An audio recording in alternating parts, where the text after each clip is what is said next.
कक्षा 12वीं के गणित विषय के प्रथम अध्याय पर हमने कल चर्चा प्रारंभ की थी, जिसमें हमने संबंध और फलन नामक पाठ के अंतर्गत संबंध की संकल्पना को स्पष्ट करने का प्रयास किया था। जब तक कि हम फलन की संकल्पना से स्पष्ट नहीं हो जाते, पहले पाठ का संक्रमण, उसके टॉपिक्स को आगे बढ़ाना बहुत उचित नहीं है। तो इसलिए हम संबंध के पश्चात फलन की धारणा को भी स्पष्ट करने का प्रयास करेंगे आज के क्रम में, और ये जानने की कोशिश करेंगे कि किस तरह से, किस प्रकार का एक संबंध फलन होता है और संबंध और फलन के बीच जो मौलिक अंतर है वो क्या है।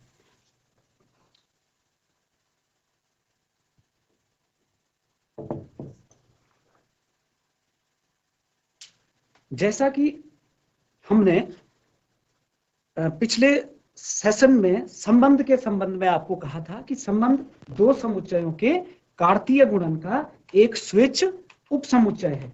तो उसी तर्ज पर अब हम फलन को परिभाषित करने का प्रयास करते हैं। दरअसल जो फलन है वो भी एक संबंध ही होता है, लेकिन एक विशेष प्रकार के संबंध को हम एक फलन कहते हैं। तो संबंध की फलन की परिभाषा, इसको अंग्रेजी भाषा में हम फंक्शन कहते हैं, किस तरह से दे सकते हैं? अरिक्त समुच्चय ए से,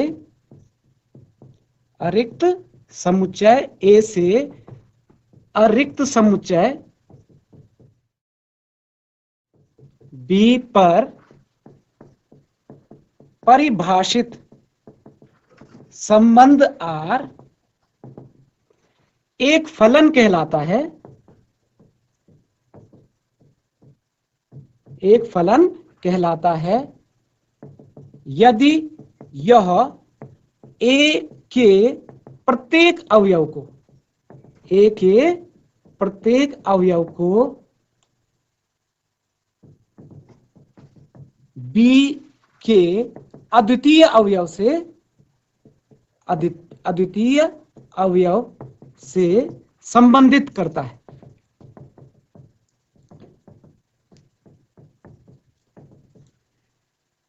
देखिए, छोटी सी परिभाषा है कि किसी रिलेशन के फंक्शन होने के लिए क्या आवश्यक है कि जो रिलेशन है वो क्या करे?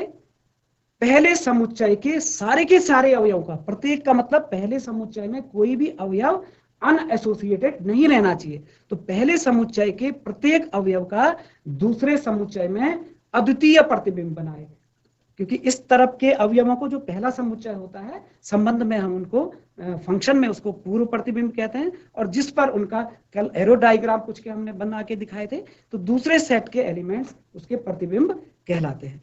तो जिस प्रकार हम रिलेशन को संकेत आर से प्रकट करते आए हैं, फलन को प्रकट करने के लिए इसके पहले अक्षर यानी हम संकेत एफ का प्रयोग कर सकते हैं। तो a function is represented by, इसके लिए हम संकेत का प्रयोग कर सकते हैं एफ। तो मान लेते हैं, अब मैं एक दो आपको दिखाऊंगा कि कौन सा रिलेशन एक फंक्शन की कसौटी पर पूरा का पूरा फिट बैठता है। अब देखिए, मान लीजिए मैं छोटा सा एक सेट ले लूं और इसका ओवल डायग्राम बना लेते हैं, ए, और एक दूसरा सेट ले लिया मैंने बी। तो देखिए, इनके ए के एलिमेंट कुछ भी मान लिए, सपोज करो this is A B C element है, और अगर बी के एलिमेंट हमारे एक्स वाई और जेड हो गया, तो अब देखिए ए का एसोसिएशन एक्स से हो, बी का एसोसिएशन जेड से हो, तो ये एक रिलेशन तो हुआ।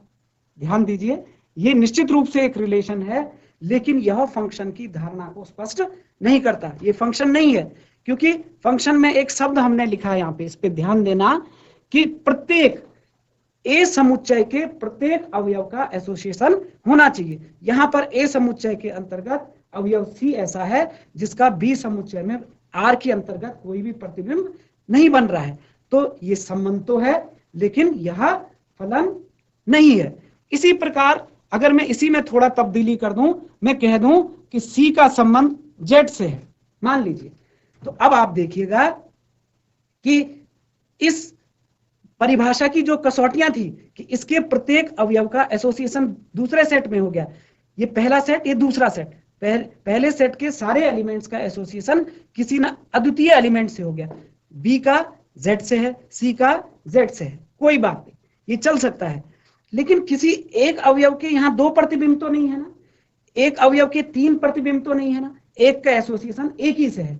तो जो दो महत्वपूर्ण शब्द इसमें थे, एक तो प्रत्येक और दूसरा दूसरे सेट के अद्वितीय अवयव। ये प्रत्येक और अद्वितीय ही इसकी कसौटी है। तो हमने देखा कि प्रत्येक अवयव का यहाँ एसोसिएशन है और वो अद्वितीय अवयव से है। तो ये रिलेशन आर जो हो गया, इस समय ये एक फंक्शन का कार्य कर रहा है, एक फंक्शन है। इसी तरह से हम एक अन्य उदाहरण लें। मान लीजिए अब कोई दूसरा सेट ले लिया मैंने A1, एक सेट ले लिया B1 और ये रिलेशन ले लिया R, रिलेशन है। अब जांच करना है कि क्या ये दर्शाया गया रिलेशन एक फंक्शन हो सकता है। मान लीजिए इसके element A, B, C, D और इसके element X, Y, U and V। अब A का एसोसिएशन Y से, A का एसोसिएशन U से, A का एसोसिएशन V से, B का X से, C का X से, D का X से। अब थोड़ा सा इस पे ध्यान दीजिए। अभी हमने क्या देखा है कि A1 सेट के ये जो रिलेशन है, ये जो R रिलेशन है, इसका नाम R1 रख देते हैं, इसका नाम R2 रख देते हैं सुविधा के लिए। तो जो R2 रिलेशन है वो हमारे सेट A1 से सेट B1 की तरफ है मान लीजिए। तो सेट A1 के सारे एलिमेंट का एसोसिएशन है यहां पर, लेकिन जो A एलिमेंट है, A1 का जो पहला एलिमेंट हमने दर्शाया है A, इसकी 3 इमेजेस बन रही हैं। तो A के 3 प्रतिबिंब बने, तो 3 प्रतिबिंब संबंध की कसौटी को पूरा नहीं करते। तो इसलिए ये रिलेशन तो है किंतु यह फलन या फंक्शन नहीं, क्योंकि फंक्शन होने के लिए यहाँ के प्रत्येक एलिमेंट का इधर यूनिक इमेज होना चाहिए, अद्वितीय इमेज होना चाहिए। तो इससे आपको रिलेशन और फंक्शन के बीच थोड़ा सा डिफरेंस पता लग गया होगा कि कौन सा रिलेशन हमारा फंक्शन हो सकता है और कौन सा रिलेशन फंक्शन नहीं हो सकता। तो अब मैं ये कह सकता हूं कि कुछ संबंध फंक्शन होते हैं, लेकिन सारे के सारे संबंध फंक्शन नहीं हो सकते। हाँ, सारे के सारे फंक्शंस, सारे के सारे फलन संबंध अवश्य होते हैं। अब इनके प्रांत और परिसर के बारे में, इसके प्रांत, परिसर और सहप्रांत के बारे में हमने चर्चा की थी। संबंध के संबंध में क्या था कि पहले सेट के रिलेटेड एलिमेंट्स का, पहले सेट के अंदर जो रिलेटेड एलिमेंट्स होते हैं, अगर हम उसका एक सेट बना दें तो वो उसका प्रांत का कार्य करता है। अब फलन में क्या है? फलन में क्योंकि पहले सेट के सारे एलिमेंट्स रिलेटेड हैं, एक भी खाली नहीं छूट सकता पहले सेट का, तो निश्चित रूप से पहला सेट उसके प्रांत का कार्य करता है। तो अगर कोई फंक्शन हमारे पास सेट A से सेट B में दिया गया है तो निश्चित रूप से प्रांत पहला सेट हो गया, पूरा का पूरा पहला सेट हमारा प्रांत हो गया। और जो सह प्रांत है वो दूसरा सेट हो गया। संबंधों के संदर्भ में भी सह प्रांत दूसरा ही सेट हुआ करता है और फलन के लिए भी सह प्रांत दूसरा ही सेट होता है। फंक्शंस में पूरा का पूरा सेट A प्रांत का कार्य करता है, जबकि संबंध के केस में A का सबसेट प्रांत का कार्य करता है। परिसर की परिभाषा दोनों के लिए वही है, जो संबंध में परिसर है वही फलन के संदर्भ में भी परिसर है। परिसर किसको कहेंगे? जो रिलेटेड एलिमेंट्स है उनका सेट। तो देखिए यहां पर जो R1 है, इस वाले उदाहरण में हमने देखा कि R1 उदाहरण में R1 जो संबंध लिखा है यह एक फंक्शन है, यह एक फलन है, किंतु R2 यहां पर एक फलन नहीं है। तो इसको संबंध के हिसाब से इसकी चर्चा की जा सकती है, फंक्शन के लिए हमको इसको देखना होगा। तो अगर मेरे को इस फंक्शन का, जिसको कि मैंने R1 के नाम से दर्शाया है, तो R1 फंक्शन के परिसर की अगर बात करेंगे तो परिसर में कौन कौन से एलिमेंट आ जाएंगे? परिसर में इस उदाहरण के संदर्भ में कौन कौन से एलिमेंट आ जाएंगे?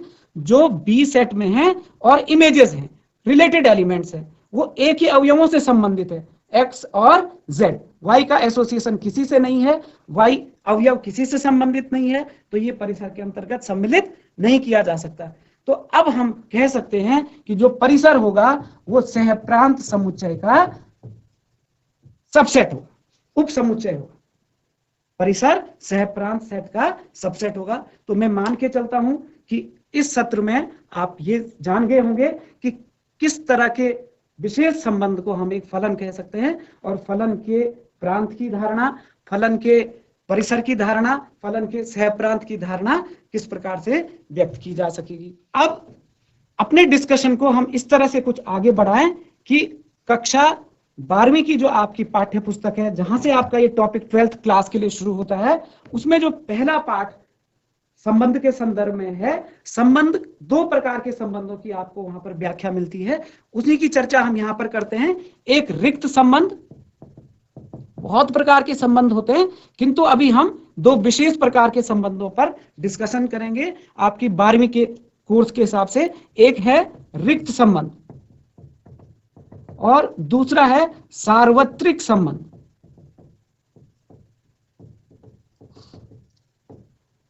Empty relation and universal relation. अब आप ये जानते हैं कि हमने कार्तीय गुणन के उपसमुच्चय के रूप में ही संबंध को परिभाषित करा था, और जब हम उपसमुच्चयों की बात करते हैं तो जिसको कि रिक्त समुच्चय कहते हैं, जिसको संकेत फाई से अभिव्यक्त करते हैं, फाई सभी समुच्चयों का उपसमुच्चय होता है। तो इसी तरह से एक रिक्त संबंध भी है जिसमें कोई ऑर्डर्ड पेयर सम्मिलित नहीं होंगे, और एक सार्वत्रिक संबंध है, अर्थात जब अगर ए समुच्चय से बी समुच्चय पर हम संबंध की चर्चा कर रहे हैं तो ए क्रॉस बी पूरा का पूरा अपना ही सबसेट है, A cross B is a subset of A cross B. तो ऐसी दशा में हम ये कह सकते हैं कि समुच्चय ए से समुच्चय बी पर दिया गया संबंध सार्वत्रिक संबंध है, क्योंकि वो पूरे के पूरे कार्तीय गुणन को सम्मिलित किए हैं। तो इसका एक एग्जाम्पल अगर हम ले लें तो हम इसकी बहुत बेहतर परिभाषा दे पाएंगे। मान लेते हैं कि एक उदाहरण में हमने समुच्चय लिया ए समुच्चय के अंतर्गत कुछ पूर्णांक संख्याओं को ले लेते हैं, 1 2 3 4 5 और 6। अब हमने इसमें एक रिलेशन परिभाषित करा। एक रिलेशन हो गया रिलेशन R1 बराबर, रिलेशन R1 में किस तरह के ऑर्डर्ड पेयर हमने लिए, ordered pair A B type के लिए, ordered pair A B type के लिए such that modulus of A plus B is greater than 12। Modulus of A plus B is greater than 12। हमारे प्रश्न में समुच्चय ए है और समुच्चय ए पर परिभाषित संबंध का नाम R1 है। समुच्चय ए पर परिभाषित संबंध,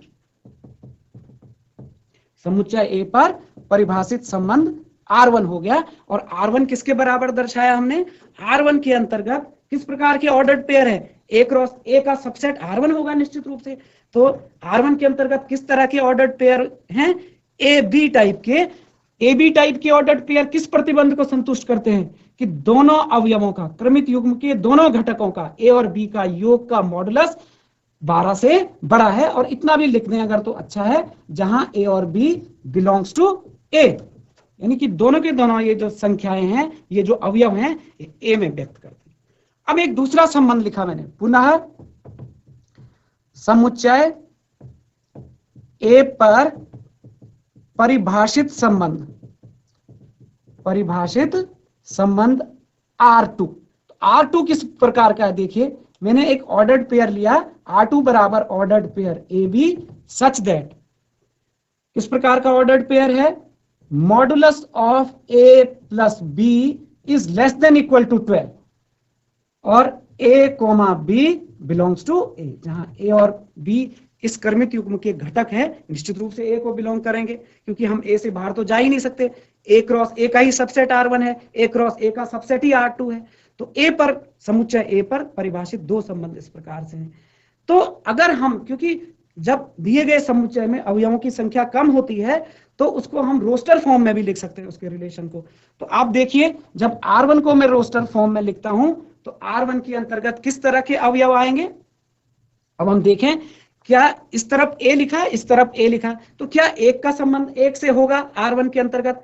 एक तब होता जब 1 धन 1 का मॉड 12 से बड़ा होता। 1 और 1 का मॉड तो भैया 2 ही हुआ, और 2 12 से बड़ा नहीं है, यानी ये भी नहीं शामिल हो सकता, 1 1 नहीं हो सकता, 1 2 नहीं हो सकता, 1 6 नहीं हो सकता, 1 6 भी, 1 और 6 का मॉड 7 हुआ, 7 भी 12 से बड़ा नहीं है। अब 2 3 4, अब 6 से शुरू करते हैं, 6 1 6 2 6 3, 6 होगा, 6 और 6 जोड़ के भी 12 हुआ, 12 से बड़ा नहीं हुआ।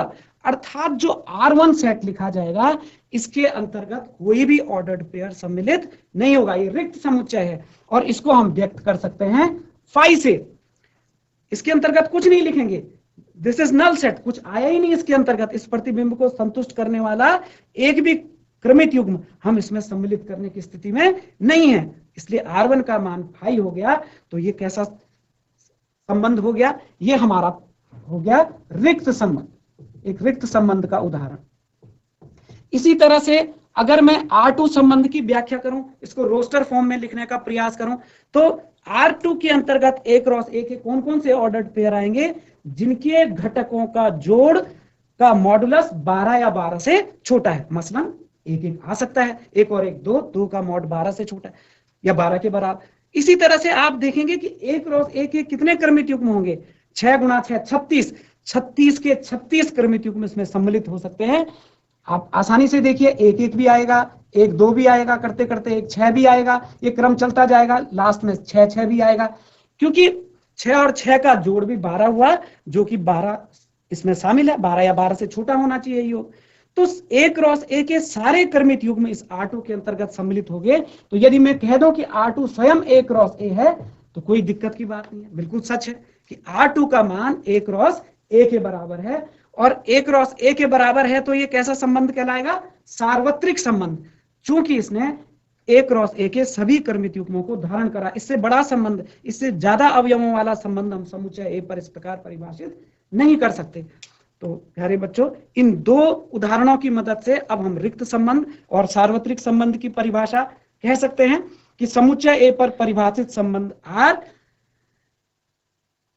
एक रिक्त संबंध कहलाता है यदि A का कोई भी अवयव A से संबंधित न हो।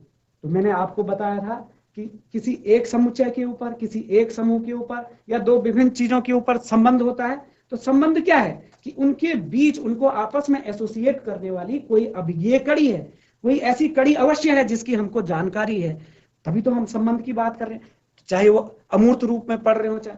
तो एक उदाहरण मैं आपको दे दूं, मान लो कि आपके विद्यालय में कक्षा 11 और 12 संचालित है और आपका एक बॉयज स्कूल है, लड़कों का विद्यालय है। तो अब हम संबंध, आपकी कक्षा 12वीं है, ए सेट हो गया, 11वीं कक्षा आपकी सेट बी हो गया मान लो। तो आपकी कक्षा के विद्यार्थी की बहन अर्थात ए समुच्चय के अवयव की बहन बी समुच्चय में पढ़ती है, तो क्या ये सच होगा? क्योंकि बॉयज स्कूल है, वहां गर्ल्स का एनरोलमेंट है ही नहीं। तो ऐसी दशा में ये जो मैंने बॉयज स्कूल के अंतर्गत एक कक्षा के बच्चे का दूसरी कक्षा के बच्चे से रिलेशन बहन का बोला, उसमें रिक्त समुच्चय फाई एलिमेंट होगा। तो एक उदाहरण है इसका। इसी तरह से हम सार्वत्रिक संबंध के लिए बहुत सारे उदाहरण जान सकते हैं। तो प्यारे बच्चों, सार्वत्रिक संबंध की हम परिभाषा किस तरह से कह सकते हैं कि समुच्चय ए पर दिया गया संबंध R सार्वत्रिक संबंध कहलाता है यदि R बराबर A क्रॉस A, यानी R का स्वयं मान A और A के कार्तीय गुणनफल के बराबर हो। तो बच्चों, ये दोनों संबंध, रिक्त संबंध जिसको एम्प्टी रिलेशन और सार्वत्रिक संबंध जिसको कि हम यूनिवर्सल रिलेशन कहते हैं, इन दोनों को कभी कभी ट्राइवियल रिलेशन भी कह दिया जाता है, ट्राइवियल रिलेशंस, और हिंदी में इनको हम कहते हैं तुच्छ संबंध, क्योंकि ये बाउंड्री रिलेशंस हैं। तो ट्राइवियल रिलेशंस के भी ये उदाहरण हैं। अगर आपसे पूछा जाए तो ट्राइवियल रिलेशन कौन कौन से हैं, तो हम उत्तर दे सकते हैं कि रिक्त संबंध और सार्वत्रिक संबंध को हम ट्राइवियल रिलेशन कह सकते हैं। इसके क्रम में हमारे पास बहुत प्रकार के संबंध हैं, कुछ संबंधों की हमने और चर्चा करनी है। अगर सबसे पहले हम बात करेंगे इक्विवेलेंस रिलेशन की,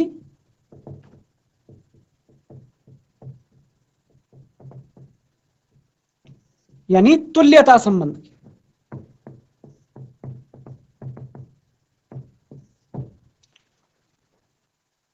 ये महत्वपूर्ण प्रकार है तुल्यता संबंधों का। तो हम ये कह दें कि समुच्चय ए पर, कोई अरिक्त समुच्चय ए है, समुच्चय ए पर परिभाषित संबंध R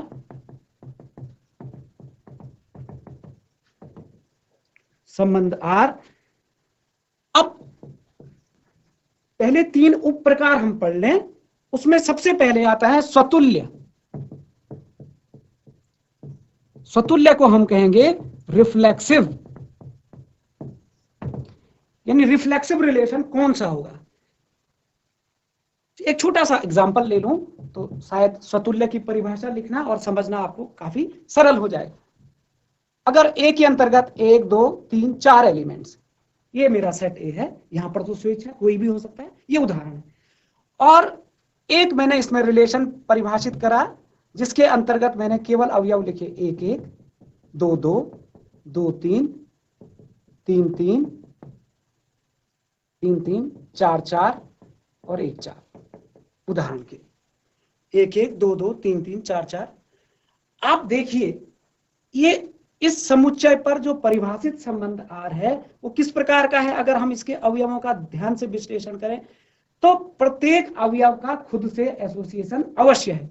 1 का 1 से एसोसिएशन है, 2 का 2 से एसोसिएशन है, 3 का 3 से एसोसिएशन है, 4 का 4 से एसोसिएशन है। बशर्ते इस आर या रिलेशन सेट में इन 4 ऑर्डर्ड पेयर के अलावा अन्य ऑर्डर्ड पेयर भी सम्मिलित है। पर अगर हम अपना ध्यान मुख्य रूप से इन्हीं पर केंद्रित करें तो हम स्वतुल्य संबंध की परिभाषा को सहजता से ग्रहण कर सकते हैं। तो क्या कहेंगे भाई? यदि प्रत्येक ए बिलोंग्स टू ए के लिए, ये जो चिन्ह मैंने बनाया है इस चिन्ह को हम फॉर एवरी कहते हैं। फॉर एवरी यानी प्रत्येक के लिए, ए के प्रत्येक अवयव की बात हो रही है। For every A belongs to A, ordered pair A belongs to R, R relation R. तो समुच्चय ए पर परिभाषित संबंध आर स्वतुल्य कब कहलाता है? जब उस संबंध समुच्चय में ए समुच्चय के प्रत्येक अवयव का उस समुच्चय के अवयव से संबंध हो, यानी हर एक अवयव ए का स्वयं प्रतिबिंब ए पर बने, एक भी नहीं छूटना चाहिए भाई। तो अगर मैं इस वाले उदाहरण को थोड़ा सा मॉडिफाई कर दूं, अभी तक ये जो डेफिनेशन है स्वतुल्य संबंध की, तो इससे स्पष्ट है कि 1 1 2 2 3 3 4 4, चूंकि इसमें है ए के 4 अवयव थे और हर अवयव का खुद से एसोसिएशन है। ये पूर्व प्रतिबिंब, ये प्रतिबिंब, ये पूर्व प्रतिबिंब, ये प्रतिबिंब, पूर्व प्रतिबिंब, यानी चारों के चारों अवयवों का खुद से एसोसिएशन है। तो ये संबंध निश्चित रूप से स्वतुल्य की श्रेणी में आ गया। इसमें थोड़ा सा मैं तब्दीली कर दूं, मान लीजिए, और सारे ऑर्डर्ड पेयर मैंने यथावत रखे, एक ऑर्डर्ड पेयर मैंने इसमें से हटा दिया। अब आप देखेंगे कि अब जो ये आर रिलेशन है इस समय 1 का 1 से एसोसिएशन है, 2 का 2 से एसोसिएशन है, 3 का 3 से एसोसिएशन है, मगर 4 का 4 से एसोसिएशन नहीं है। एकाधिक अवयव भी छूट गए, एक या एक से अधिक कोई भी अवयव छूट गए जो खुद से एसोसिएटेड नहीं है। तो इस आर रिलेशन को अब हम स्वतुल्य नहीं कह सकते। ये आर रिलेशन अब स्वतुल्य नहीं है। तो मैं उम्मीद करता हूं आप स्वतुल्य को अच्छे से समझ गए होंगे कि दिए गए समुच्चय ए पर परिभाषित संबंध आर स्वतुल्य कहलाता है यदि समुच्चय ए के प्रत्येक अवयव स्मॉल ए के लिए ordered pair A belongs to R. तो इस तरह का रिलेशन हमारा स्वतुल्य हो गया। अभी हम इसकी और तरह की चर्चाएं भी करेंगे। दूसरा उदाहरण, दूसरा जो प्रकार है संबंधों का वो है सममित। सममित संबंध, स्वतुल्य संबंध और सम्मित संबंध। सम्मित को हम सिमेट्रिक कहते हैं। तो सम्मित संबंध क्या हुआ कि मान लीजिए हमने माना, बाकी बात यही है, माना ए और बी दो एलिमेंट्स मैंने सेट ए के लिए, ए और बी कोई भी दो स्विच हो सकते हैं, ये इस प्रकार के हैं, सच दैट सच दैट कि ordered pair A B belongs to R, A B belongs to R, यानी ए का बी से संबंध है, समुच्चय आर के मतलब संबंध आर के अंतर्गत ए का बी से संबंध है। दिस इंप्लाइज दैट, यानी ऐसा होना ये सुनिश्चित करे कि ordered pair B A also belongs to R. Ordered pair A का ए बी का आर में होना यदि ये सुनिश्चित कर दे कि ऑर्डर्ड पेयर बी ए भी आर में है, तो निश्चित रूप से संबंध सम्मित कहलाता है। सम्मित का मतलब है उल्टा पुल्टा। अब जैसे अगर मैं इस वाले रिलेशन की ही बात करूं, एक एक का उल्टा पुल्टा एक एक, दो दो का उल्टा पुल्टा दो दो, दो तीन तो है मगर तीन दो नहीं है। तो किसी बात को सिद्ध करने के लिए हमको सभी व्यापक स्थितियों पे देखना होता है, लेकिन जब किसी कथन को असत्य सिद्ध करना होता है तो एक ही उदाहरण पर्याप्त होता है। तो इस वाले में हम ये कह सकते हैं कि इसमें एक चार तो है किंतु चार एक नहीं है, एक चार तो है किंतु चार एक नहीं है, इसलिए यह सम्मित नहीं है। तो मैं अपेक्षा करूंगा कि आप इन दो प्रकारों को ठीक से समझें। अगला जो प्रकार है संक्रामक, इसकी और दिए गए इक्विवेलेंस रिलेशन की चर्चा हम अगले सत्र में करेंगे। धन्यवाद।